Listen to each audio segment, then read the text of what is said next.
ബഹുമാനികളെ, ആയതുകൊണ്ട് ഏതാനും നേരത്തെ പറഞ്ഞ ചുരുക്കം ചില സംഗതികളാണ് ഇവിടെ പറഞ്ഞത്. ഇനി ഒരുപാട് കാര്യങ്ങൾ അവരെ തരീഖത്ത് സംബന്ധമായിട്ട് ഒരുപാട് കാര്യങ്ങൾ വിശദീകരിക്കാനുണ്ട്. ഒരു കാര്യം നമ്മൾ മനസ്സിലാക്കണം, ഈ പരിശുദ്ധ കേരളത്തിൽ അള്ളാഹുവിൻ്റെ ഔലിയാക്കൾ, അള്ളാഹുവിൻ്റെ സൂഫിയാക്കൾ, മഹത്തുക്കൾ, ആരിഫ്യങ്ങൾ, സാദാത്തുക്കൾ, ദുആക്ക് ഇജാബത്ത് കിട്ടുന്ന എത്രയോ ആളുകൾ ഇവിടെ കഴിഞ്ഞു പോയിട്ടുണ്ട്. അനവധി തരീഖത്തിൻ്റെ മശായിഖന്മാരിവിടെ കഴിഞ്ഞു പോയിട്ടുണ്ട്. ഇന്നും പല തരീഖത്തുകളും ഇജാസത്തുകളും ഇവിടെ പ്രവർത്തിച്ചു കൊണ്ടിരിക്കുന്നുണ്ട്.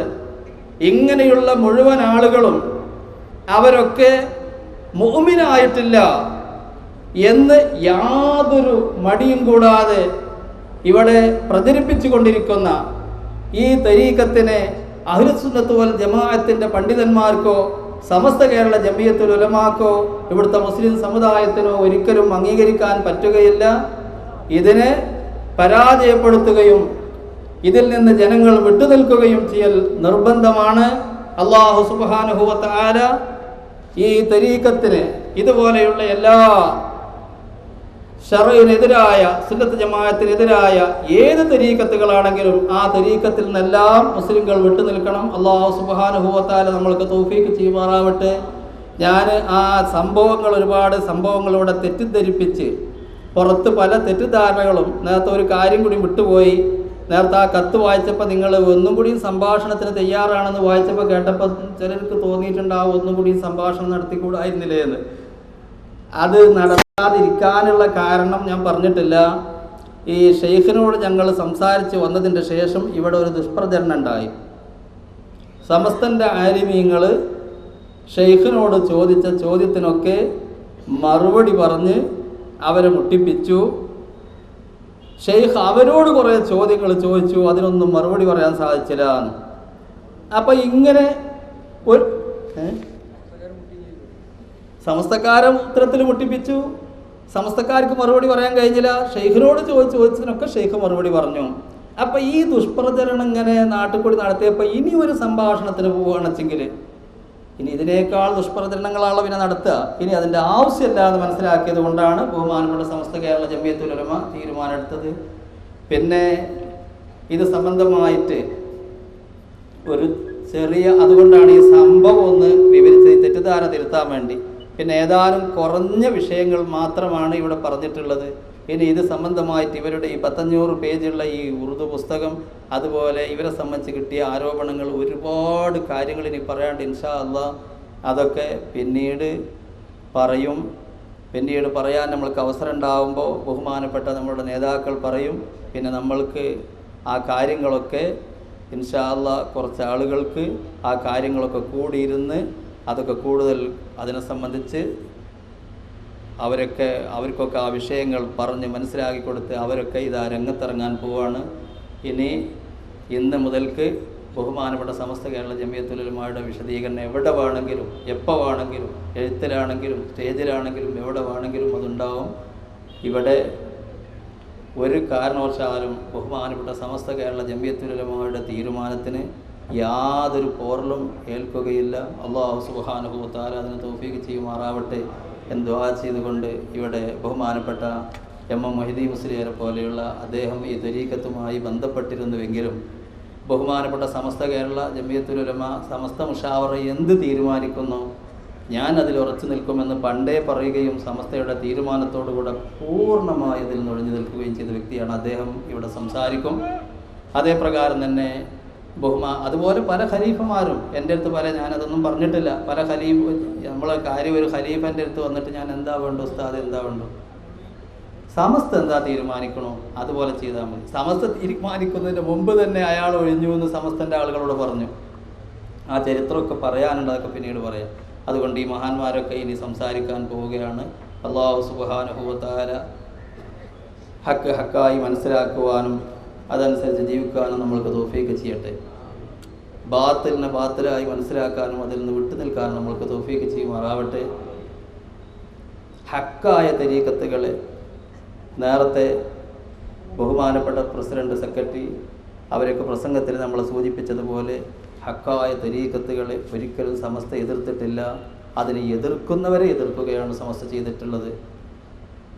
ഹക്കായ തരീഖത്ത് ഖിയാമത്ത് നാൾ വരെ ഉണ്ടാകും, മശായിഖന്മാരുണ്ടാകും, തരീഖത്തുണ്ടാകും. അതൊക്കെ നല്ല കാര്യങ്ങളാണ് എന്ന് തന്നെയാണ് സമസ്തയുടെ വിശ്വാസം. അതോടുകൂടെ ബാത്തിലായ തരീഖത്തിന്, ഷൈത്താനിയായ തരീഖത്തിന് അതിനെ സമസ്ത എതിർക്കുകയും ചെയ്യും. അല്ലാഹു സുബ്ഹാനഹു വ തആല ഹക്കിൽ ഉറപ്പിച്ച് നിർത്തി ബാത്തിൽ നിന്ന് വിട്ടു നിർത്തി യഥാർത്ഥ മുത്തഖീങ്ങളായി ജീവിച്ച് മുത്തഖീങ്ങളോടുകൂടെ ജന്നാത്തുൽ നഈമിൽ അല്ലാഹു നമ്മൾ ഒരുമിച്ച് കൊടുത്തിരുമാറാവട്ടെ. ദുആ ചെയ്തുകൊണ്ട് ഞാൻ എൻ്റെ വാക്കുകൾ നിർത്തുന്നു. അസ്സലാമു അലൈക്കും വറഹ്മത്തുള്ളാഹി വബറകാതുഹു. ഇനി അടുത്തതായി മുഹ്യിദ്ദീൻ മുസ്ലിയാരികളോട് സംസാരിക്കും. അദ്ദേഹത്തെ ക്ഷണിച്ചു കൊള്ളുന്നു.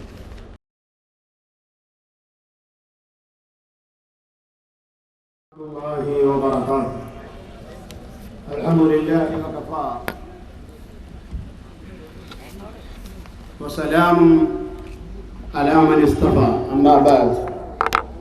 സമസ്ത കേരള ജംഇയ്യത്തുൽ ഉലമയുടെ നായകന്മാരായ ഉസ്താദന്മാരെ, സമസ്തയെ സ്നേഹിക്കുന്ന ഇന്ന് മഗ്‌രിബിന്റെ ഇവിടെ വന്ന് ഒരു കാലിൽ നിന്നുകൊണ്ട് ഈ മഹത്തായ പ്രസ്ഥാനത്തിന് പിന്തുണ പ്രഖ്യാപിച്ചുകൊണ്ട് ഖിയാമത്ത് നാൾ 2-ാം തീയതി വരെ സമസ്തയെ പോർനേൽപ്പിക്കാൻ ഈ ലോകത്തൊരു ശക്തിക്കും സാധിക്കില്ല എന്ന് ഈ മഹത്തായ സമ്മേളനം സാക്ഷി നിൽക്കുകയാണ്. കണ്ണുണ്ടെങ്കിൽ കാണുക, കാതുണ്ടെങ്കിൽ കേൾക്കുക. ഞാൻ ഈ പന്നവടയിൽപ്പെട്ട ഒരു മനുഷ്യനായിരുന്നു. ബഹുമാനപ്പെട്ട സമസ്തയുടെ മഹാരഥന്മാരായ ആളുകൾ അതിനെക്കുറിച്ച് സംസാരിച്ചപ്പോൾ ഞാൻ എവിടെ നിൽക്കുന്നു, ഒരു ഇഞ്ച് മുന്നോട്ട് പോവുകയില്ലായിരുന്നു. 2 യോഗങ്ങളിൽ ഖലീഫന്മാർക്ക് പട്ടം കൊടുത്തപ്പോൾ ഈ 2 യോഗത്തിലും എന്നെ ഖലീഫാക്കാൻ വേണ്ടി ശക്തമായി മുരീദന്മാരും ഷെയ്ഖും നിർബന്ധിച്ചു. ഞാൻ പറഞ്ഞു, ഞാൻ ആരാണെന്ന് എനിക്കറിയാം, ഞാൻ ഖലീഫാവാനും യോഗ്യനായിട്ടില്ല. അപ്പൊ ഷെയ്ഖ് പറഞ്ഞത് അത് ഞാൻ ഏറ്റെടുത്തിരിക്കുന്നു എന്നാണ്. അപ്പൊ എനിക്ക് തോന്നിയത്, ഞാൻ നിൽക്കുന്ന പള്ളിയുടെ തൊട്ടടുത്തൊരു ക്രിസ്ത്യൻ പള്ളിയുണ്ട്, ഈ വരുന്ന ആളുടെ കാര്യം ഞാൻ വന്നിട്ട് എന്ന് പറഞ്ഞ് വിടുന്നത് പോലെയുള്ള ഒരു പ്രസ്ഥാനമാണ് എനിക്ക് തോന്നിയപ്പോൾ എൻ്റെ മനസ്സിന് വലിയ വിഷമമുണ്ടായി. അത് മാത്രമല്ല, ബഹുമാനപ്പെട്ട പെരുമ്പടപ്പ് പുത്തമ്പള്ളിയിൽ അന്ത്യവിശ്രമം ചെയ്യുന്ന മഹാനായ അശ്ശൈഖ് വലിയുള്ളാഹി കുഞ്ഞു മുഹമ്മദ് മുസ്ലിം റളിയല്ലാഹു അൻഹു മഹാനവറുകൾ തലയില്ലാത്ത ഷെയ്ഖാണെന്ന് പറഞ്ഞപ്പോൾ കോടിക്കണക്കിന് രൂപ മഹത്തായ മഖ്ബറയിൽ വരികയും സമുദായത്തിന് ഗുണം ചെയ്യുന്നതായ കാര്യങ്ങൾ ചെയ്യുന്നതായ ആ മഹാന് തലയില്ലാത്ത ഷെയ്ഖാണെന്ന് പറഞ്ഞപ്പോൾ എൻ്റെ മനസ്സ് ഒന്നുകൂടി കിടുങ്ങി. അതുപോലെ ബഹുമാനപ്പെട്ട CM വലിയുള്ള തലയില്ലാത്ത ഷെയ്ഖാണെന്ന് പറഞ്ഞു. ഇങ്ങനെ ഈ ലോകത്ത് അറിയപ്പെടുന്ന മഹാരഥന്മാരായ അല്ലാഹുവിന്റെ ആരിഫീങ്ങളാണെന്നും ഔലിയാക്കന്മാരാണെന്നും നിരാക്ഷേപം അംഗീകരിച്ചതായ ആളുകൾക്കൊന്നും തലയില്ലാത്ത ആളുകളാണ് എന്ന് പറഞ്ഞു. അത് മാത്രമല്ല, ഒരു മനുഷ്യനെ സംബന്ധിച്ച് തനിക്ക് ഇഷ്ടമല്ലെങ്കിൽ അയാൾ വ്യഭിചാരത്തിൽ ജനിച്ചതായ മോനാണെന്ന് പറയും. അതൊരു മൂമിനായ ഒരു സാധാരണ മനുഷ്യൻ ചോദിച്ച കാര്യമല്ല, ഖദഫല്ലേ, അത് സബഉൽ മുബിഖാത്തിൽപ്പെട്ടതാണത്.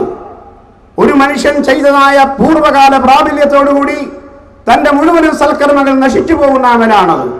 അങ്ങനെ ദിവസം എത്ര പ്രാവശ്യം പറയുന്നു, കാർ ഓടിച്ചു പോകുമ്പോൾ കാറിന്റെ മുമ്പിലേക്ക് ആരെങ്കിലും വീണാൽ അവന്റെ വാപ്പ ഉമ്മാക്ക് മഹർ കൊടുത്തിട്ടില്ല എന്ന്. അപ്പൊ ആദം നബി അലൈഹിസ്സലാത്തു വസ്സലാം മുതൽ ഇന്ന് വരെയുള്ളതായ കല്യാണങ്ങളിലൊക്കെ ആരൊക്കെ മഹർ കൊടുക്കുന്നു, കൊടുക്കാതിരിക്കുന്നു എന്ന് ഈ ഷെയ്ഖ് സാക്ഷിയായി നിൽക്കുകയാണ്. അതുമാത്രമല്ല, മണിയറയിൽ കഴിയുന്നതായ ആ സമയത്ത് സ്വന്തം ഭർത്താവാണോ ഡ്യൂപ്ലിക്കേറ്റ് ഭർത്താവാണോ ചെല്ലുന്നതെന്ന് പരിശോധിക്കുന്ന പരിപാടി കൂടി ഷെയ്ഖിനുണ്ട്. ഇങ്ങനെ ഒരിക്കലും അംഗീകരിക്കാൻ കഴിയാത്തതായ ജൽപ്പനങ്ങൾ കേട്ടപ്പോൾ ഈ പ്രസ്ഥാനം സത്യത്തിന്റെ പ്രസ്ഥാനമല്ല എന്ന് വിനീതനായി എനിക്ക് ബോധ്യമായി. ആ സമയത്താണ് ബഹുമാനപ്പെട്ട മഹാന്മാരായ ഉസ്താദന്മാര് എനിക്ക് അതിൽ നിന്ന് മാറാനുള്ളതായി പ്രേരണയും അതിൽ പ്രചോദനം നൽകിയത്. ഞാൻ ഈ കഴിഞ്ഞ ഹജ്ജിന്റെ മുമ്പത്തെ ഹജ്ജിൽ ശേഷം ആ മനുഷ്യനായിട്ട് സംസാരിക്കുകയോ അദ്ദേഹമായി കണ്ടിട്ടുണ്ട്. എന്റെ പള്ളിയിലാണ് ജുമാക്ക് വരാറ്. സമസ്ത കേരള ജംഇയ്യത്തുൽ ഉലമയുടെ പ്രായോഗികമായ സാന്ദർഭികമായ ശാസ്ത്രീയമായ തീരുമാനം വന്നപ്പോൾ ഇപ്പോൾ മൂലക്കുരുള്ള ആളുകൾ മുളക് കൂട്ടിയതുപോലെ ആയിരിക്കുകയാണ്. അതുകൊണ്ട് ഞാൻ ഈ ഉസ്താദന്മാരുടെ മുമ്പിലൊന്നും പറയാൻ യോഗ്യനല്ല. ഞാൻ സമസ്തയെ സ്നേഹിക്കുന്ന, സമസ്തയുടെ ഹാദ്യമായി ജീവിക്കുകയും മരിക്കുകയും ചെയ്യാൻ ആഗ്രഹിക്കുന്ന ആളാണ്. ഷേഖന്മാര് വേണം ഇനിയും കിട്ടും, സമസ്തയെ കിട്ടൂല. ഇത് അള്ളാഹുവിന്റെ ആരിഫ്യങ്ങളും മൗലിയാക്കന്മാരും സമാന ഖുതുബികളും സ്ഥാപിച്ച മഹത്തായ സംഘടനയാണ്. ഈ സംഘടന എതിർക്കാൻ ആര് ശ്രമിച്ചാലും മൺകലം കൊണ്ട് പാറയിടം കൊണ്ട് അടിക്കുന്ന പോലെ തകർന്ന് തരിപ്പണമാകുന്ന കാഴ്ച ഇൻഷാ അല്ലാഹ് കാണാൻ കഴിയും.